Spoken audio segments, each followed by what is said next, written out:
Hello. Balik lagi di channel Spoiler Moon dan kita akan lanjutkan lagi kisah hidup Tuan Muda Yun. Di part sebelumnya, akhirnya Yun Xiao bertemu dengan Bei Ming Tianlu. Dan pertemuan itu tidak berlangsung secara baik-baik, di mana Bei Ming Tianlu tampaknya itu dirasuki oleh avatar Raja Iblis. Nah, karena itu kemudian rombongan Yun Xiao memilih untuk melarikan diri. Tapi belum sampai mereka pergi jauh, Bei Ming Tianlu mengejar dengan mengenakan satu set artefak tingkat tinggi yang tampaknya itu dia dapatkan karena dia telah mengalahkan keempat binatang penjaga sebelumnya. Dan seperti apa kelanjutannya, kita akan sambung kisah hidup Tuan Muda Yun di part 151.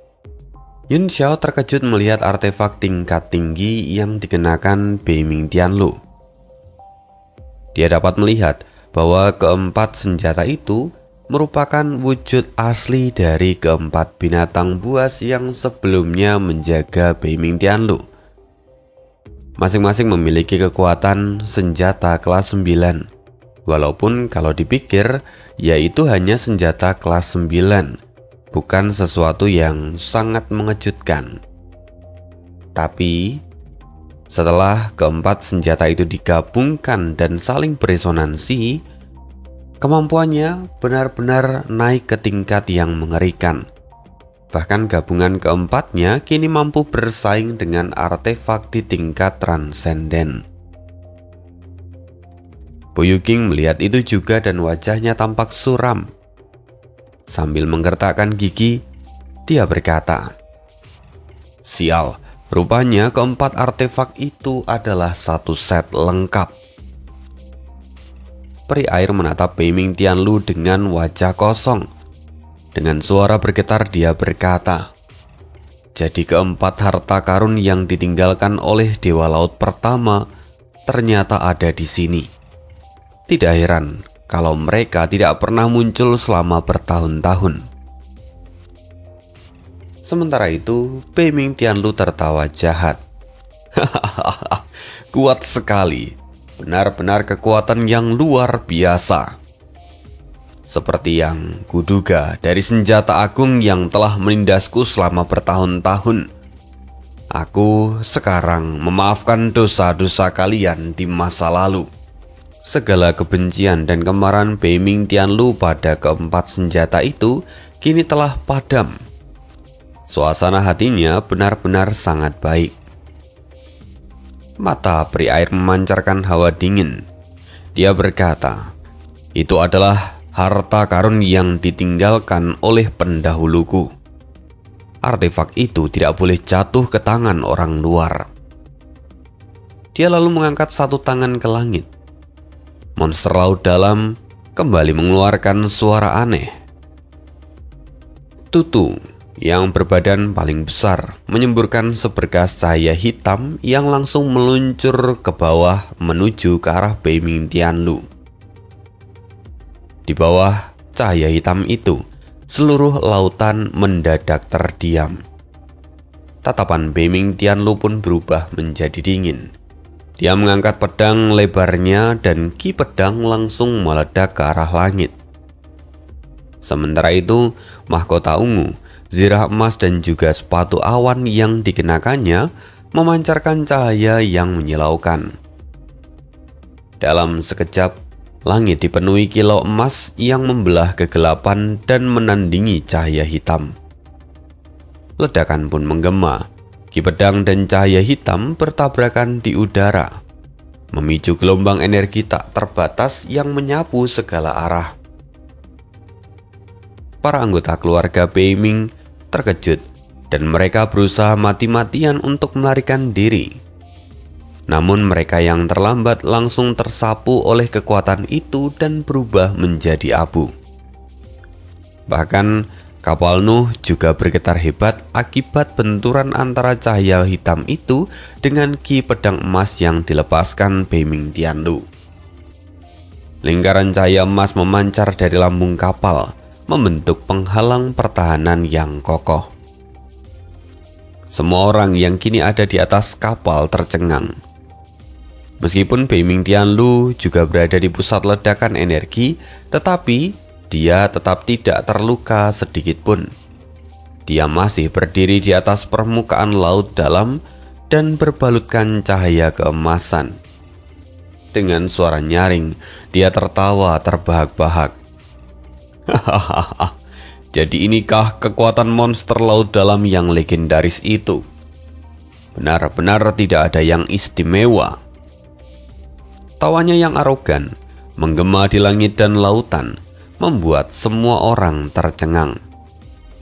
Bahkan ekspresi Beiming Kangtian dan Beiming Lai Feng pun berubah serius.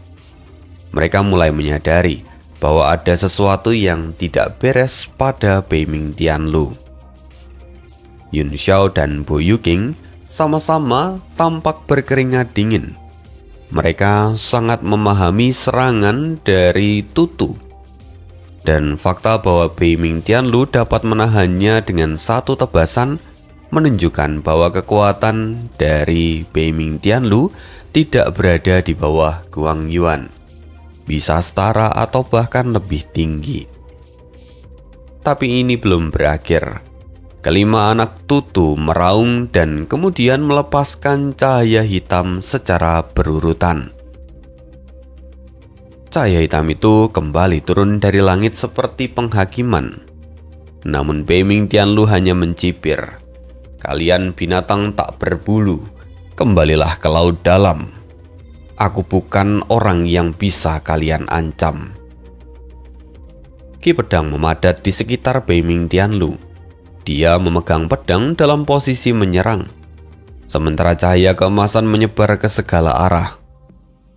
Karakter-karakter kuno mulai bermunculan satu persatu dan esensi senjata pun bergemuruh memenuhi langit. Inilah gaya pedang 8 kesusahan. Beiming Tianlu melantunkan mantra. Posisi pedangnya berubah dan jimat pedang memenuhi angkasa. Pedang itu lalu berubah menjadi ribuan sinar cahaya keemasan. Keempat harta karun itu pun beresonansi serempak. Ki pedang melesat ke langit dan menebas ke arah 5 cahaya hitam. Ledakan berurutan menggema. Di bawah tebasan ki pedang yang dahsyat itu, kelima cahaya hitam hancur seketika. Sementara aura Beiming Tianlu melonjak menembus 9 surga. Resonansi dari keempat artefak mendalam itu semakin kuat, memicu gelombang raksasa di seluruh lautan. Pedang mendalam itu memancarkan cahaya seterang cahaya matahari. Dan setelah menghancurkan cahaya hitam, sinarnya tidak melemah melainkan semakin besar. Tekanan pedang yang luar biasa langsung menekan kapal Nuh. Kebencian, keinginan, dan ketertarikan. Gaya pedang 8 kesusahan terus berlanjut tanpa melambat. Jimat pedang terus melayang di tangan Beiming Tianlu, seolah mantra kuno sedang dilantunkan dari kejauhan. 6 indera diliputi kesedihan, tenggelam dalam penderitaan. Tanpa orang suci yang agung, siapa yang bisa menyelamatkannya? Sosok ilusi muncul di langit. Dari kejauhan, sosok itu tampak mengenakan zirah dan berdiri di atas platform lotus. Seolah-olah dia adalah proyeksi yang datang dari ruang dan waktu yang berbeda. Peri air ketakutan. Hantu leluhur pertama. Tubuh peri air gemetar saat menatap sosok leluhurnya dengan mata penuh ketidakpercayaan. Pada saat itu, ke-6 monster laut dalam kembali meraung. Namun kali ini raungan mereka dipenuhi dengan rasa takut. Tubuh mereka yang sangat besar bergetar di langit, menyebabkan seluruh lautan ikut bergetar juga. Tiba-tiba, seluruh cahaya keemasan di langit berkumpul dan memadat menjadi satu pedang di tangan Beiming Tianlu. Bukan langit, bukan bumi. Tidak ada wujud, tidak ada diri. Dao tidak kekal dan penderitaan tidak bertepi. Pergilah ke neraka. Beiming Tianlu melantunkan mantra sambil berteriak. Setelah itu keagungan langit dan bumi yang tak terbatas turun seketika. Seluruh wilayah laut bergetar hebat dan langit bahkan sampai mengeluarkan suara ratapan. Kapal Nuh melayang di tengah cahaya keemasan. Di bawah tekanan kekuatan ilahi langit dan bumi, artefak itu mengerahkan seluruh pertahanannya untuk menahan tebasan pedang itu. Bentuk pertama dari segala dharma, telapak kebijaksanaan ilahi. Tekanan itu jatuh. Yevan akhirnya tak lagi sanggup menahan tekanan pedang itu. Wajahnya pucat pasi saat dia mengerahkan seluruh kekuatannya.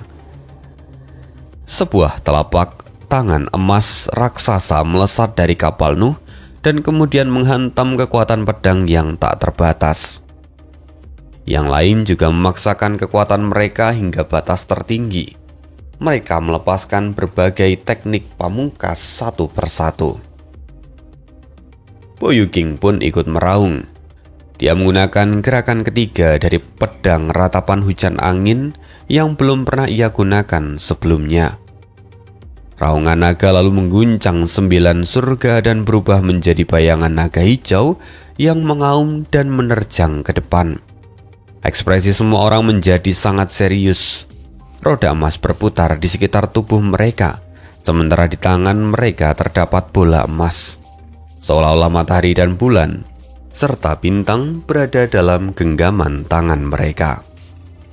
Kemudian, cahaya matahari dan bulan berpadu menjadi satu, berubah menjadi cahaya sebesar kepalan tangan yang membentuk dunianya sendiri dan melesat ke langit. Ternyata, kalian masing-masing masih menyimpan kartu truf. Yun Xiao tak dapat menahan diri untuk mengumpat. Kekuatan dari dua teknik pamungkas itu jauh melampaui serangan-serangan yang telah ditunjukkan sebelumnya. Yun Xiao sadar kedua orang ini memang orang yang licik. Mereka tidak mengungkapkan kekuatan mereka hingga akhir, kecuali kalau mereka berada di ambang hidup dan mati. Hal itu juga membuktikan betapa mengerikannya kekuatan Beiming Tianlu. Bahkan dua orang martial Sovereign bintang 8 puncak pun merasakan ancaman kematian dan terpaksa mempertaruhkan segalanya menggunakan kartu truf yang mereka punya. Yun Xiao pun terguncang oleh karena kekuatan langit dan bumi itu.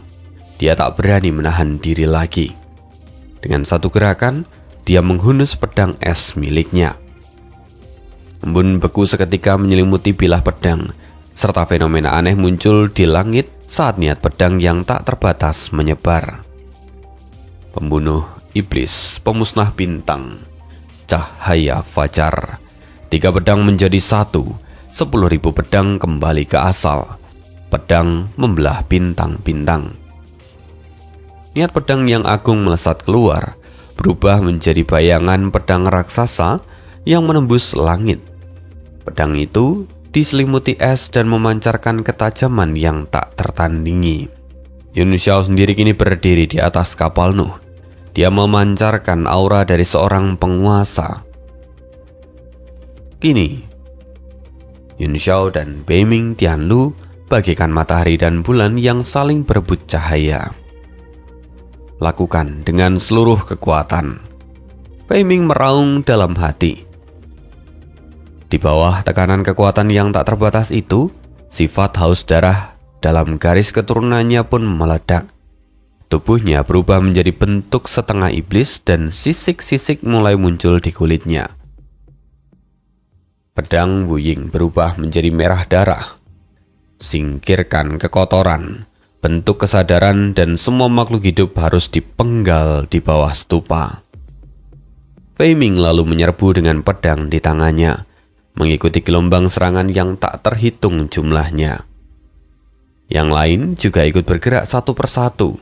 Mereka mengitari serangan utama seperti bintang-bintang mengelilingi bulan. Dalam sekejap ratusan teknik berkembang di atas lautan. Semuanya bagaikan kunang-kunang yang tak terhitung jumlahnya. Di bawah pedang 8 kesusahan Beiming Tianlu, membentang lautan berbintang. Para immortal keluarga Beiming yang bersembunyi di kejauhan, mereka tampak membelalakkan mata. Mereka sepenuhnya terpukau oleh pemandangan yang menakjubkan ini. Momentum pedang membelah lautan bintang, membalik langit dan mengguncang alam semesta. Lautan tak berbatas terangkat ke langit seolah hendak membelah cakrawala. Cahaya keemasan menyelimuti langit dan laut. Ribuan hukum hancur dan sinar tajam menyapu keempat penjuru. Di tengah kekuatan penghancur yang tak terbatas itu, tampak sebuah bayangan samar yang bergoyang tidak stabil. Semua orang menatapnya dengan mata terbelalak. Di antara langit dan laut, sosok itu berdiri di atas platform lotus. Meskipun hanya ilusi yang telah melintasi ribuan tahun, keagungan dan kebijaksanaannya masih terlihat jelas. 6 indera diliputi kesedihan, tenggelam dalam 8 penderitaan. Tanpa orang suci yang agung, siapa yang dapat menyelamatkannya? Saat mantra itu bergema, sosok agung itu hancur menjadi ribuan butiran debu dan lenyap selamanya di antara langit dan bumi. Semua orang terdiam. Sepenuhnya mereka terguncang oleh pemandangan itu. Bahkan mata Beiming Tianlu pun dipenuhi kebingungan. Dia memandang segala arah dengan ngeri, seolah ingin menemukan kembali bayangan itu. 8 penderitaan mudah menghancurkan tubuh, tapi sulit dipisahkan dan tak pernah benar-benar lenyap. Peri air bergumam dengan tatapan kosong. Wajahnya juga dipenuhi kebingungan, seolah dia tenggelam dalam renungan tanpa akhir. Tiba-tiba suara keras memecahkan keheningan. "Jangan melamun, musuh ada di depanmu." Suara itu adalah Yun Xiao. Dia melesat ke langit. Tubuh dan pedangnya menyatu. Karakter kuno Maha muncul di permukaan pedang es saat Yun Xiao menebaskannya ke bawah. Teknik pedang pembunuh iblis. Dan setelah jurus pedang pembelah langit, inilah teknik pedang terkuat yang dapat digunakan Yun Xiao saat ini. Yang lain pun tersadar, meski aksi sebelumnya telah menguras sebagian besar kekuatan mereka, mereka tetap menggertakkan gigi dan menerjang keluar dari kapal Nuh. Seperti hujan meteor, sosok-sosok itu meluncur melintasi langit dan menghantam lautan tak berbatas. Beiming Tianlu tampak terkejut. Dia telah mengerahkan seluruh kekuatannya pada serangan sebelumnya, tetapi tetap gagal membunuh mereka semua. Hal ini menjadi pukulan besar bagi rasa percaya dirinya. Wajah Beiming Tianlu menjadi suram. Dia kembali mengayunkan pedang perpisahan dan menebas ke arah teknik pedang pembunuh iblis Yun Xiao. Momentum pedang sepenuhnya menekan teknik pedang pembunuh iblis. Hukum pedang yang tak terbatas mengalir turun ke arah Yun Xiao, tetapi tertahan oleh armor langit iblis. Ledakan pun menggema. Armor langit iblis bergetar hebat akibat ki pedang itu. Namun tubuh Yun Xiao bersinar dengan cahaya keemasan. Setelah membuka gerbang kedua, Yun Xiao berhasil menahan sisa kekuatan serangan itu dan tetap tidak terluka. Meskipun begitu, kekuatan asalnya telah terkuras habis, maka dia tak lagi mampu bertarung.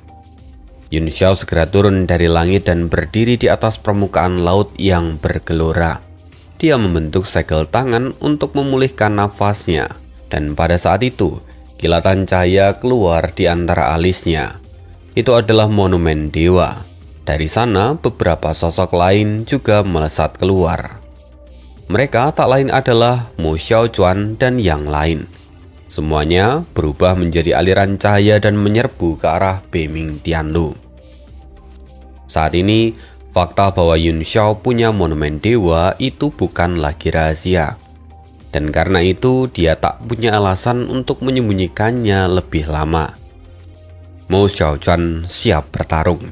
Dia menghunus pedang pembunuh iblis Tianggang miliknya. Aura agung menyebar ke segala arah. Pedangnya langsung membelah ki iblis yang menyelimuti Beiming Tianlu. Melihatnya, Bo Yuking mengerutkan kening. Dia tampak terkejut. Ini pedang pembilas iblis Tianggang. Kau berasal dari keluargamu di kota besi hitam. Mo Xiaochuan tidak menjawabnya. Dengan pedang di tangan, dia menerobos ki iblis dan menusuk lurus ke arah dahi Beiming Tianlu. Tapi Beiming Tianlu mengangkat tangan kirinya dan dengan santai menangkap ujung pedang itu dengan 2 jari. Pedang Mo Xiaochuan berhenti total dan tak mampu melaju sejengkal pun. Mo Xiaochuan tersadar perbedaan kekuatan di antara mereka terlalu besar. Semut. Kilatan dingin melintas di mata Beiming Tianlu. Dengan satu jentikan jari, dia memukul bilah pedang itu hingga terpental ke belakang. Suara getaran pedang pun menggema tanpa henti. Mo Xiaochuan muntah seteguk darah dan terpental. Separuh tubuhnya seketika terasa mati rasa. Dan pada saat itulah dia benar-benar memahami betapa mengerikannya lawan yang sedang dihadapi gurunya, sekaligus betapa lemahnya dirinya. Lalu saat dia hendak bergerak lagi, sebuah tangan yang terasa begitu kuat menepuk bahunya. Jangan kotori pedang ini dengan kekuatanmu yang lemah itu. Biar aku yang menggunakannya. Sebelum Mo Xiaochuan sempat bereaksi, pergelangan tangannya terasa nyeri dan pedang pembunuh iblis Tianggang yang terhubung erat dengan jiwanya telah berpindah tangan. Mo Xiaochuan terkejut sekaligus murka. Kau kembalikan pedangku! Bo Yuking adalah orang yang mengambilnya. Dia mencibir, orang lemah hanya tahu cara memohon. Pedang ini bukan sesuatu yang layak untuk kau gunakan. Bo Yuking melambaikan tangannya dan berkata, enyahlah. Satu kata itu mengandung kekuatan spiritual yang dahsyat. Mo Xiaochuan terguncang hebat. Dia muntah darah sekali lagi dan jatuh dari langit. Tubuhnya menghantam permukaan laut dan menimbulkan percikan air, lalu dia pun tertelan oleh ombak yang luas. Wajah Yun Xiao seketika menjadi gelap. Kilatan dingin melintas di matanya saat dia menatap Bo Yuking. Bo Yuking merasakan tatapan itu. Dia menoleh sedikit dan tertawa. Hoh, aku hampir lupa. Ku dengar Tuan Yun Xiao memiliki seorang murid dari keluarga Mo di kota besi hitam. Jadi, anak itu adalah muridmu. Kalau begitu, ini adalah sebuah garis takdir.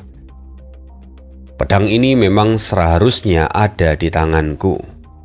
Pedang pembunuh iblis Tianggang memiliki hubungan erat dengan garis keturunan guruku. Sekarang mengembalikannya padaku justru akan memulihkan kehormatannya. Bo Yuking menatap Yun Xiao sambil tersenyum tipis. Tuan Yun Xiao, apakah kau ingin membela muridmu? Pertanyaan itu punya sejuta makna. Bo Yuking sebenarnya masih waspada pada Yun Xiao. Karena itu dia sengaja memancingnya seperti itu. Dia berharap bahwa Yun Xiao akan menahan diri demi mempertimbangkan identitasnya. Sementara itu wajah Yun Xiao pucat, tetapi dia hanya mendengus. Dia menundukkan kepala dan menatap ke arah laut, mencari keberadaan Mo Xiaochuan. Mo Xiaochuan sendiri telah terlempar lebih dari 100 meter. Dan begitu jatuh ke laut, ia merasakan rasa sakit yang luar biasa di kepalanya. Serangan spiritual Bo Yuking begitu ganas dan kejam.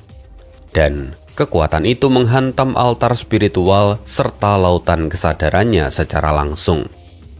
Kepalanya terasa seolah sedang dicincang oleh ribuan bilah pisau, inci demi inci. Mo Xiaochuan memegangi kepalanya dan berguling di antara ombak. Darah hitam merembes keluar dari pori-porinya. Matanya dipenuhi kesedihan dan amarah. Telah bertahun-tahun dia berkultivasi dan berjuang siang dan malam, tapi ternyata semua itu tak punya arti apapun. Di hadapan satu kata dari Bo Yuking, "Enyahlah," Mo Xiaochuan benar-benar terhempas tanpa daya. Kini di tengah rasa sakit yang tak tertahankan itu, serpihan kenangan kembali muncul di benak Mo Xiaochuan. Dulu, di luar kota besi hitam, seorang pemuda gemetar tampak menggenggam erat pedang kecil di tangannya. Dia melangkah menuju gua penghancur dewa, selangkah demi selangkah. Tempat itu adalah tanah terlarang dari keluarga Mo, sekaligus tempat untuk melaksanakan ujian. Siapapun yang melakukan pelanggaran besar akan dilemparkan ke dalam sana. Kalau mereka berhasil keluar hidup-hidup, maka seluruh dosa mereka akan diampuni dan dihapuskan. Sayangnya selama bertahun-tahun, banyak orang yang sudah dilemparkan ke sana dan tak ada seorang pun yang pernah berhasil keluar. Saat ini, ketakutan yang luar biasa memenuhi hati Mo Xiaochuan kecil. Tetapi kalau dia tidak masuk, nasibnya akan jauh lebih buruk. Seorang laki-laki berjubah putih berjaga di depan gua. Jika Mo Xiaochuan memutuskan untuk mundur, maka dia akan dikuliti hidup-hidup. Mo Xiaochuan akhirnya menekan seluruh ketakutan dan keluhannya. Dengan keberanian yang ia paksakan, dia pun berlari masuk. Teriakannya menggema di dalam gua. Dia berteriak hanya untuk memberikan sedikit keberanian pada dirinya sendiri. Karena di dalam gua itu hanya ada kegelapan tanpa batas. Mo Xiaochuan kecil terus berlari sekuat tenaga. Tidak ada yang tahu sudah seberapa jauh dia berlari. Dia bahkan tidak dapat melihat jari-jarinya sendiri. Dia juga tak berani berhenti. Dia hanya terus berlari. Sampai kemudian, dia menyadari sesuatu yang mengerikan. Tidak peduli seberapa jauh dia berlari, ujung gua itu tak pernah terlihat. Seolah-olah lorong itu menuju langsung ke sungai Huangquan. Perlahan suara teriakan Mo Xiaochuan kecil semakin lemah. Dan pada akhirnya hanya tersisa sebuah bisikan samar di kepalanya. Pada akhirnya hanya tersisa sebuah bisikan samar. Mo Xiaochuan sendiri tidak tahu sudah berapa lama dia berlari. Pada akhirnya tenaganya habis dan dia pun roboh ke tanah dan tidak mampu bangkit lagi. Mo Xiaochuan menggertakkan gigi. Jika aku tetap biasa-biasa saja dan tidak pernah bisa menjadi ahli yang tak tertandingi, maka aku lebih baik mati di gua ini. Dengan begitu, maka semuanya justru akan terasa lebih mudah. Setelah mengucapkan kata-kata itu, Mo Xiaochuan tiba-tiba merasa bahwa gua itu tidak lagi seseram sebelumnya. Bahkan kematian pun tidak lagi ia takuti. Yang sebenarnya ia takutkan adalah hidup sebagai orang biasa-biasa saja. Dia takut hanya bisa memandang sosok-sosok agung di langit tanpa pernah mampu berdiri sejajar dengan mereka. Mo Xiaochuan menggertakkan gigi dan berseru dengan lantang, "Ayo, uji aku!" Wajah mudanya dipenuhi tekad yang tak tergoyahkan. Setelah teriakan itu, gua sepenuhnya sunyi. Begitu sunyi hingga tidak terdengar suara sekecil apapun. Namun Mo Xiaochuan tidak lagi merasa takut. Dan benar saja, setelah beberapa saat suara itu kembali terdengar. Kali ini suaranya lebih serius dan lebih dalam. Bakatmu tidak terlalu buruk, tetapi juga tidak bisa dikatakan istimewa. Mo Xiaochuan langsung menjawab tanpa ragu, "Aku tahu, aku akan bekerja lebih keras daripada siapapun. Jika orang lain berlatih selama 2 jam, maka aku akan berlatih 200 jam. Jika orang lain menebas 1 kali, maka aku akan menebas 100.000 kali." Suara itu terdiam sesaat, lalu kemudian bertanya dengan pelan, "Dan jika semua itu masih tidak cukup, bagaimana?" Mo Xiaochuan menggenggam erat pedang yang ada di tangannya. Matanya bersinar terang di tengah kegelapan. "Kalau begitu, aku akan terus menebas. Maka akan kulakukan 1 juta kali. Kalau itu masih belum cukup, akan kulakukan 1 miliar kali. Dan kalau itu masih belum cukup, maka akan kulakukan selamanya. Aku tidak percaya bahwa langit akan selamanya menolak orang yang bersedia mempertaruhkan segalanya." Mendengar perkataan itu, untuk pertama kalinya, suara yang menemani Mo Xiaochuan tidak tertawa. Sebaliknya, dia justru tampak menghela nafas panjang. Kata-kata berikutnya seakan mengandung rasa kagum, penyesalan, dan juga sedikit harapan. "Anak kecil, kau bahkan jauh lebih mirip dengannya daripada yang kukira." Mendengar itu, suara Mo Xiaochuan tertegun. "Dengannya? Siapa maksudmu?" Suara itu tidak langsung menjawab. Ada keheningan yang berlangsung selama beberapa saat. Kemudian suara itu berkata lagi, "Sekarang karena kau telah memilih jalan ini, maka aku akan memberimu kesempatan. Namun setelah kau melangkah maju, tidak akan ada jalan untuk kembali. Dan kau harus tahu bahwa rasa sakit yang akan kau tanggung itu akan melampaui apapun yang dapat kau bayangkan. Bahkan kematian pun akan terasa seperti belas kasihan."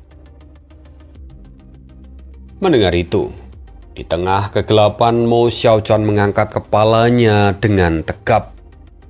Tanpa sedikit pun keraguan dia berkata, "Aku akan menerima semua itu." Begitu kata-katanya terucap, seluruh gua mendadak bergetar. Suara gemuruh rendah bergema dari kedalaman bumi, seolah sesuatu yang telah lama tertidur akhirnya terbangun.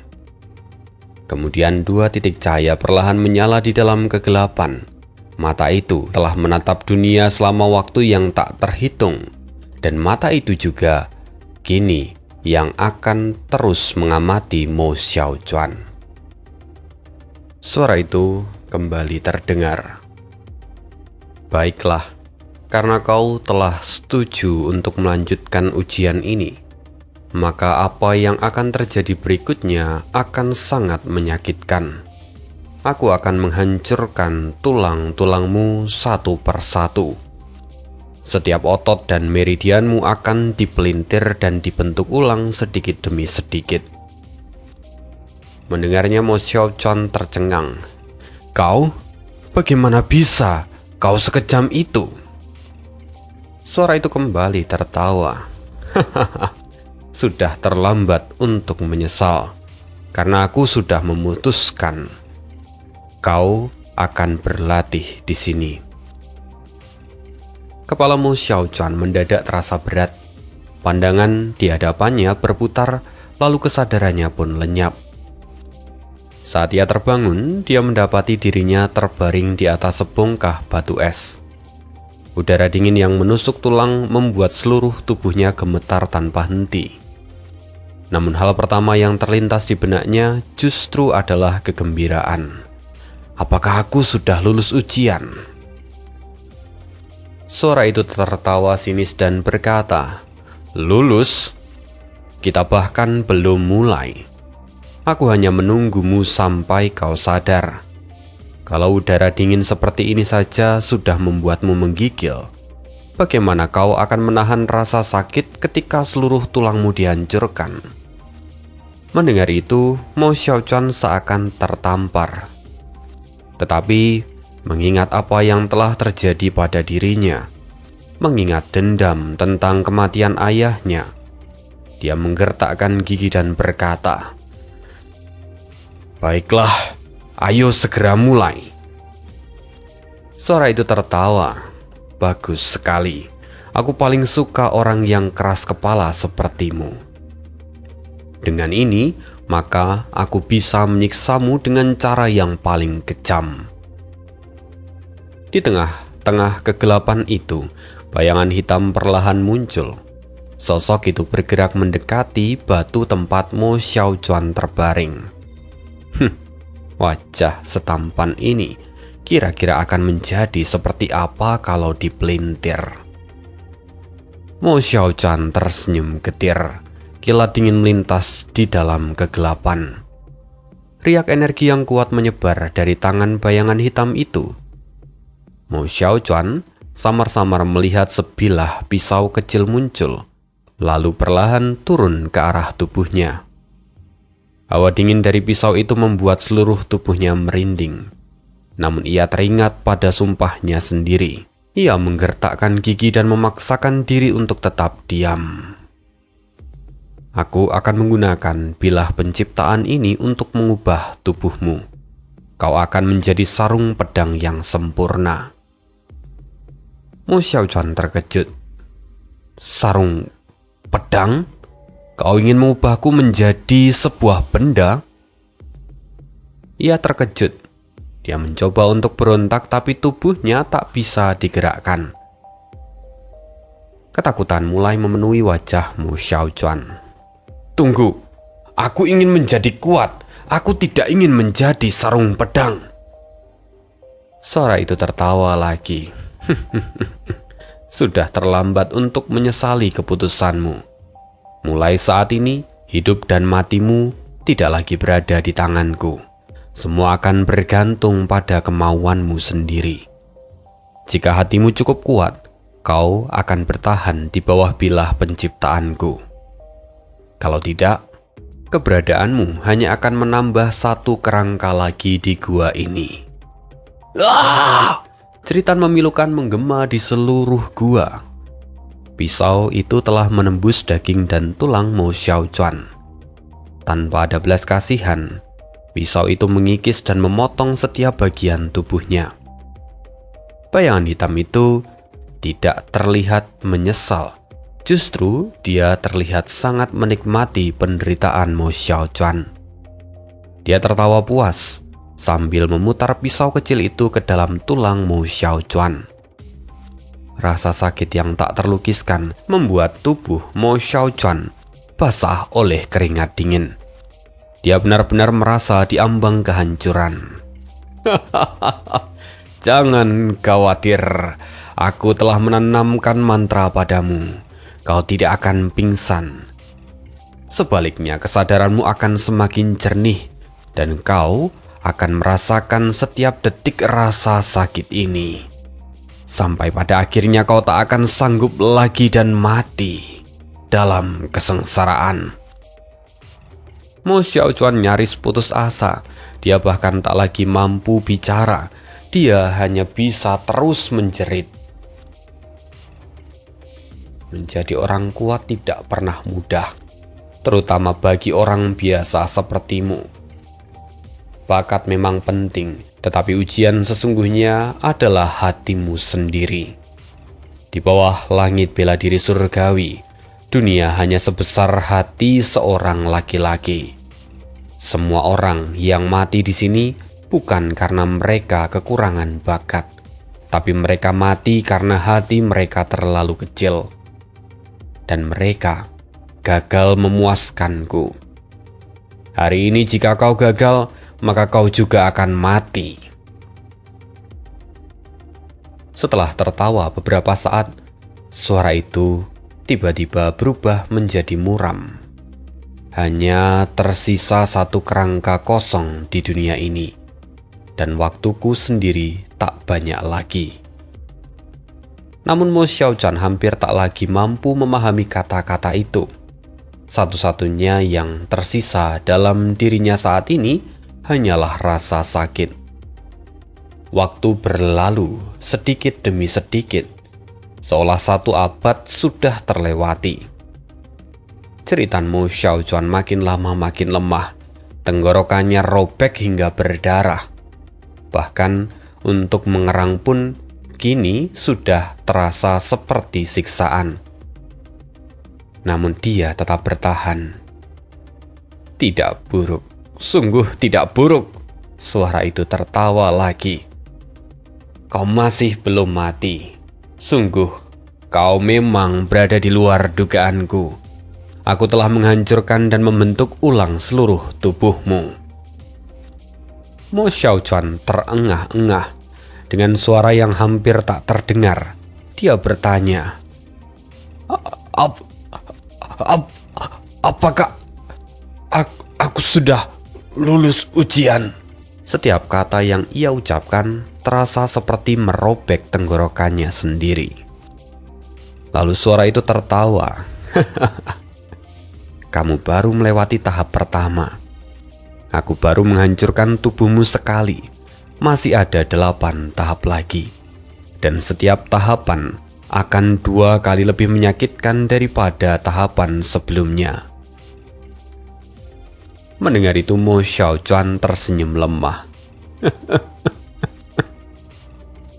Sementara suara itu tertawa keras. Jangan putus asa. Kau sudah lebih tangguh dari banyak orang dewasa. Anak muda, aku sungguh menaruh harapan besar pada tubuhmu. Kilatan dingin kembali muncul dan pisau itu menusuk tubuh Mo Xiaochuan sekali lagi. Waktu yang tak diketahui berlalu, mungkin sudah beberapa hari atau bahkan beberapa tahun.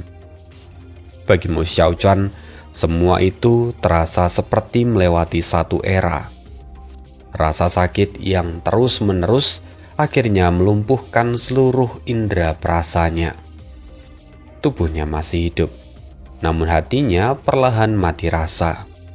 Dia menatap kosong ke dalam kegelapan tanpa batas. Matanya kehilangan cahaya.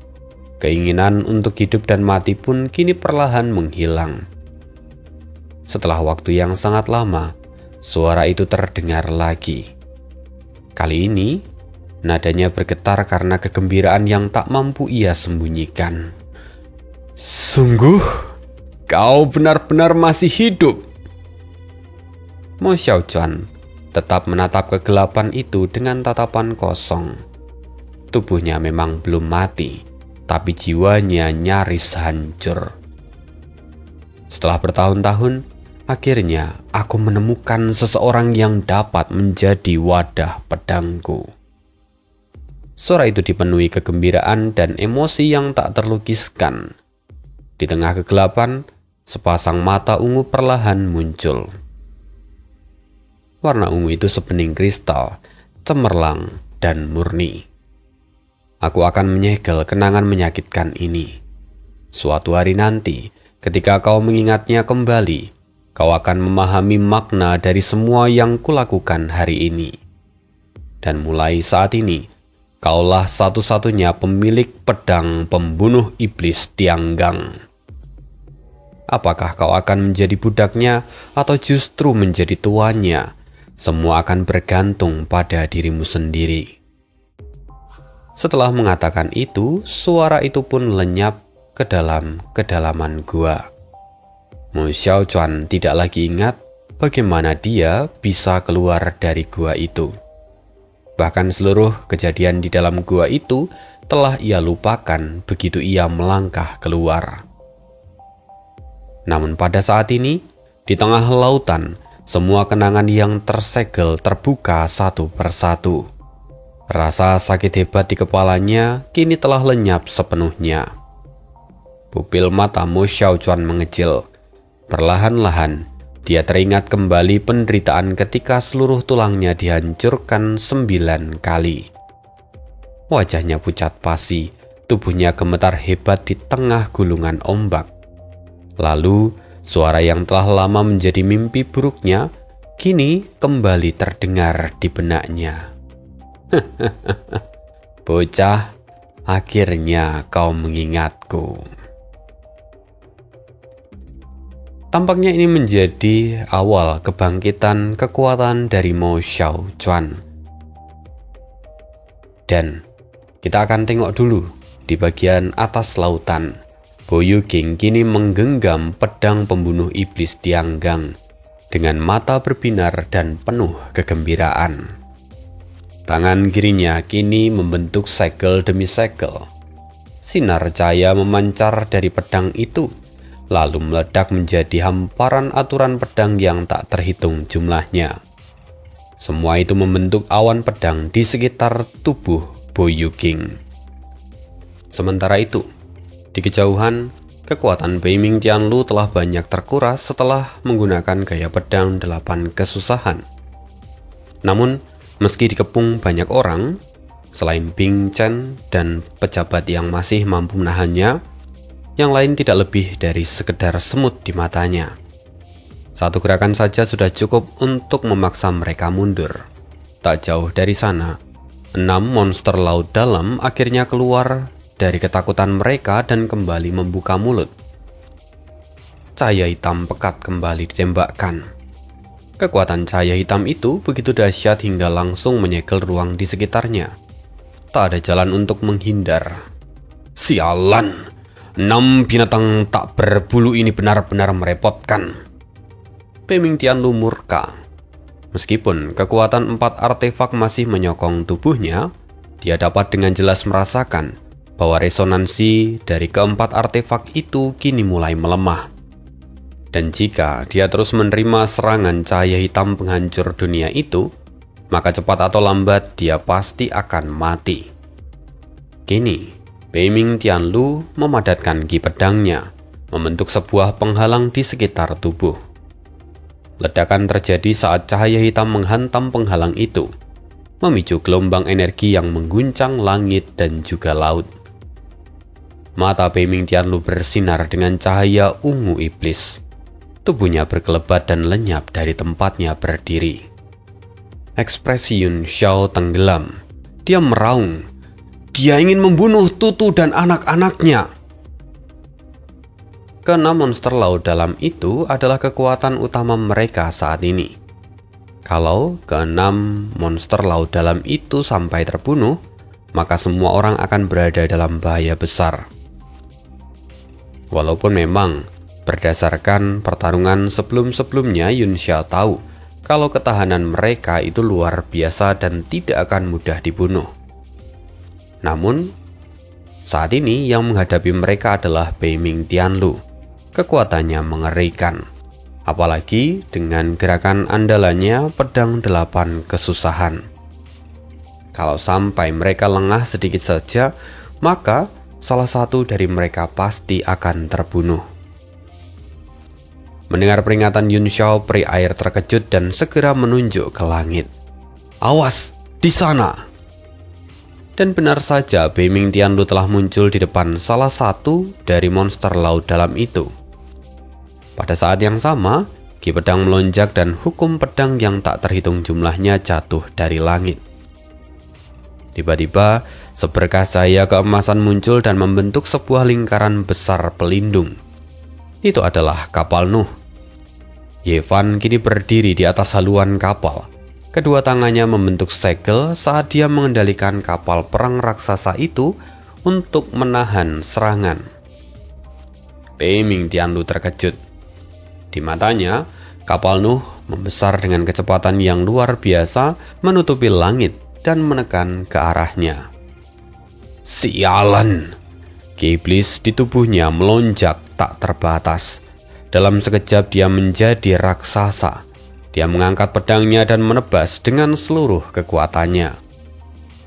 Tebasan itu membelah langit dan menghantam kapal Nuh dengan kekuatan yang mampu membelah gunung. Kapal Nuh pun berputar di udara, menghantam langsung tubuh dari monster laut dalam itu. Tubuh besar mereka bahkan terdorong jauh ke belakang. Beiming Tianlu kembali memusatkan niat pedangnya. Tubuhnya berkelebat sekali lagi. Dalam sekejap dia sudah muncul di hadapan monster laut dalam yang paling kecil. Makhluk itu menjerit panik. Dia membuka mulut. Cahaya hitam mulai mengembun di tenggorokannya. Tapi ki pedang telah lebih dulu turun dari langit. telan saja kembali apa yang hendak kau keluarkan." Wajah Beiming Tianlu dipenuhi amarah. Dengan gerakan secepat kilat, dia menusukkan pedangnya langsung ke dalam mulut monster laut dalam itu. Seketika bayangan pedang emas raksasa menebas turun dengan dahsyat. Cahaya hitam yang baru saja dipadatkan di mulut monster laut dalam itu langsung hancur sebelum ditembakkan. Energi yang tak terkendali meledak di dalam mulut makhluk itu. Monster laut dalam menjerit kesakitan dan terpental ke belakang. Peri air pun berteriak pilu, suaranya dipenuhi kesedihan. "Dodo!" Mata Yun Xiao menyipit saat dia menatap kejauhan. Dalam sekejap tubuh Bo Yuking menghilang dari tempatnya berdiri. Bersama dengan seluruh hukum pedang yang memenuhi langit, dia menebaskannya ke arah Beiming Tianlu. Bayangan pedang perlahan turun dari pusat pusaran itu. Aku sudah mengawasi gerakanmu." Beiming Tianlu mencibir. Cahaya pedangnya berkobar terang. Teknik pedang kesusahan kelima, akumulasi. Pedang pembunuh iblis Tianggang di tangan lawannya selalu memberikan rasa tidak nyaman yang mendalam. Tekanan yang dipancarkan membangkitkan keinginan kuat untuk membunuh Bo Yuking sampai tak bersisa. Lalu, ledakan terjadi saat pedang 8 kesusahan menebas pusaran itu secara langsung dan menghancurkan seluruh awan ki pedang milik Bo Yuking. Namun, bukannya gembira, tubuh Beiming Tianlu justru bergetar. Baru saat itu dia menyadari bahwa ada sesuatu yang tidak beres. Di dalam pusaran yang dihancurkannya itu, dia sama sekali tidak merasakan apapun. Semua itu hanyalah ilusi. Dan suara Bo Yuking kembali terdengar dari belakang posisinya. "Aura iblis sama sekali tidak cocok untukmu. Kekuatanmu terlalu lemah." Pusaran ki pedang kembali muncul. Di bawah pedang pembunuh iblis Tianggang, selain cahaya keemasan, muncul juga kekuatan tak kasat mata yang langsung menebas aura iblis di sekitar Beiming Tianlu. Beiming Tianlu sontak terkejut. Esensi iblis yang selama ini terasa tak terkalahkan, ternyata terpotong seperti kayu lapuk. Dia buru-buru mengangkat pedangnya untuk menahan serangan itu. Lalu, kedua pedang itu pun bertabrakan. Cahaya menyilaukan meledak ke segala arah dan denting senjata bergema hingga ke langit. Kekuatan ini benar-benar mengerikan. Wajah Beiming Tianlu berubah drastis. Pedang itu benar-benar menekannya. Tanpa 4 harta dewa laut yang menopang dirinya, mungkin dia bahkan tidak akan mampu menahan serangan ini. Melihat itu, Bo Yuking pun tertawa keras. Seperti yang kuduga dari pedang pembunuh iblis Tianggang. Pedang ini memang diciptakan untuk membunuh iblis. Sekarang, Beiming Tianlu, bersiaplah untuk pergi ke neraka. Suhu di sekitar tubuh Bo Yuking tiba-tiba turun drastis. Simbol-simbol aneh bermunculan di pedang pembunuh iblis Tianggang. Pedang itu bergetar dan berdenting tanpa henti. Gemuruh terdengar dari langit. Sosok binatang buas raksasa muncul dari pedang itu. Wajahnya ganas dan mengerikan. Mulutnya terlihat terbuka lebar. Dia menerjang ke depan seolah ingin menelan seluruh dunia. Apa ini? Beiming Tianlu pun terkejut. Keempat artefak di dalam tubuhnya beresonansi serempak. Hukum pedang menyebar ke segala arah, membentuk penghalang ki pedang yang rapat. Tapi binatang itu menghantam penghalang dan menggigitnya sambil meraung tanpa henti. Wajah Beiming Tianlu langsung berubah hijau. Kekuatan yang mengalir dari pedang pembunuh iblis Tianggang terus memperkuat wujud binatang itu. Tekanannya begitu besar hingga bahkan penghalang ki pedangnya pun mulai melengkung dan terdistorsi. Yun Xiao pun terkejut. Dia tahu bahwa pedang itu menyimpan rahasia besar, tetapi dia tidak pernah menyangka kalau kekuatannya akan berada di level ini. Namun, lebih dari itu, kondisi Boyuking tampak tidak normal. Seluruh tubuhnya memancarkan aura dingin yang sangat familiar. Yun Xiao pun mengenalinya. Itu adalah aura neon. Untuk mengaktifkan kekuatan sejati dari pedang pembunuh iblis Tianggang, Boyuking meminjam kekuatan neon dengan mempertaruhkan resiko serangan balik. Namun, meski tampak tidak normal, Boyuking tampak dipenuhi kesombongan dan kegilaan. Avatar Raja Iblis, harta tertinggi Dewa Laut. Ternyata gabungan kalian berdua hanya sampai di tingkat ini. Sekarang pergilah ke neraka. Pedang ratapan hujan angin, kekaisaran naga. Bayangan naga muncul di belakang Boyuking. Namun, naga ini berbeda dengan naga hijau sebelumnya. Tubuhnya terlihat gelap gulita dan memancarkan kekuatan neon yang pekat. Wajah Beiming Tianlu memucat. Dia menggertakkan gigi dan kemudian melepaskan salah satu gerakannya. Dia menebas ke arah langit. Dua esensi pedang itu bertabrakan, hingga langit pun terbelah. Alam semesta ikut terguncang oleh karena kekuatan dua orang ini. Sekarang, kedua tokoh itu kini terseret ke dalam pusaran benturan. Sementara badai kehancuran menyapu seluruh langit dan juga lautan. Bagaimana dia bisa sekuat ini? Keringat dingin mengalir di wajah Bing Chen yang menyaksikan itu dari jauh. Mereka sangat memahami kekuatan Beiming Tianlu. Tapi siapa sangka, sosok sekuat itu ternyata justru ditekan oleh Boyuking. Bahkan Beiming Tianlu nyaris tak mampu melawannya. Kini semua orang segera mundur ribuan meter dan menatap pertempuran itu dari kejauhan. Yun Xiao sendiri meluncur ratusan meter di atas permukaan laut untuk menghindari gelombang energi.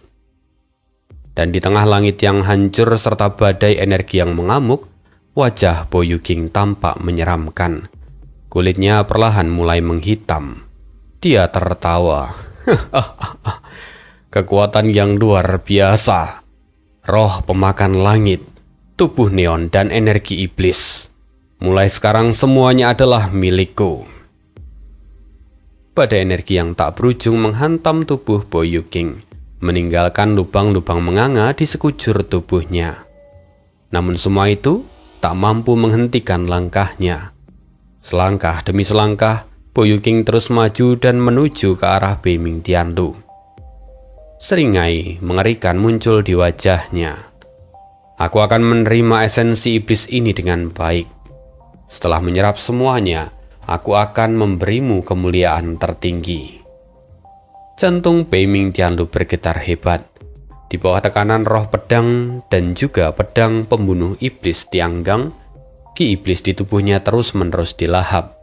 Dia tak mampu memberikan perlawanan yang berarti. Namun tiba-tiba, permukaan laut meledak. Sosok laki-laki melesat keluar dari lautan seperti seberkas cahaya dan langsung menembus langit. Hati Yun Xiao tersentak. Sosok itu tak lain tak bukan adalah Mo Xiaochuan. Namun, entah kenapa dia bisa merasakan bahwa sosok di hadapannya itu terasa sangat asing.